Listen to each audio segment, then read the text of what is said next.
Oui, Excellence, Monsieur le ministre, vous venez de terminer un entretien avec Madame la vice-présidente de la Banque mondiale pour la région Afrique. Pourriez-vous nous dire, pour les auditeurs nigériens, ce qu'il en est de cette discussion?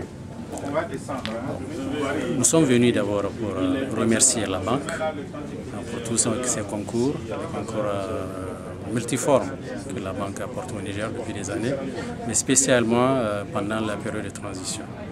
Au tout début de la transition, en 2010, vous connaissez la nature du gouvernement de transition.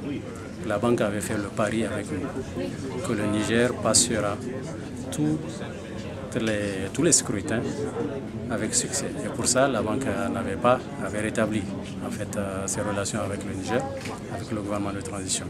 Et la preuve est qu'aujourd'hui, nous sommes revenus à lui présenter les résultats auxquels nous sommes parvenus, qui sont ceux d'avoir rétabli la démocratie folie à 100%, y compris maintenant nous avons toutes les autorités élues, à partir du président de la République, une assemblée nationale élue, assemblée régionale et assemblée communale aussi.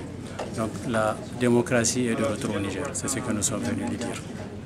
Et donc, est-ce que vous avez, grâce à cette avancée-là, est-ce que ça rapporte quelque chose aux Nigériens, ceux qui attendent que le développement les apporte emploi et sécurité? Vous savez, regardez le Niger sur la carte, où le Niger se trouve. Donc, c'est une question que vous n'avez pas besoin de poser. Vous savez très bien ce que la Banque mondiale apporte au Niger et c'est que le potentiel nouveau qui vient d'être créé avec le retour de la démocratie. Le Niger, c'est un pays qui a besoin de concours de tous ses partenaires, de tous ses amis.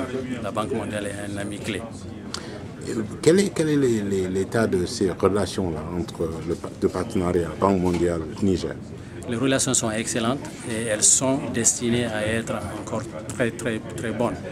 Nous venons d'ouvrir de nouvelles avenues de coopération, y compris dans l'impact du changement climatique, dans les problèmes de démographie, c'est-à-dire l'éducation, la jeunesse et la scolarisation de la jeune fille, mais également la gestion des ressources naturelles. Vous savez, le Niger est un pays minier. Il est en train également de devenir un pays producteur de pétrole.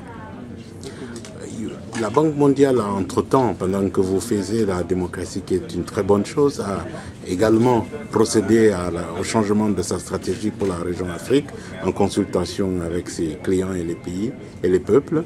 Pour vous, cette stratégie, elle représente quoi? Je n'ai pas tous les détails de cette stratégie, mais ce qui m'a frappé, c'est que c'est le retour de la Banque mondiale dans l'agriculture. Le Niger est un pays qui vit souvent des crises alimentaires. Et depuis toujours, nous avons soutenu que le fait de ne pas financer l'agriculture en Afrique était une erreur. La FAO nous a soutenus là-dessus. Et aujourd'hui, nous constatons que des institutions comme la Banque mondiale et même de nombreux pays sur le plan bilatéral sont en train de reconnaître cette erreur et sont en train de revenir de l'agriculture. Voilà. Nous vous remercions, Excellence, Monsieur le ministre. Merci.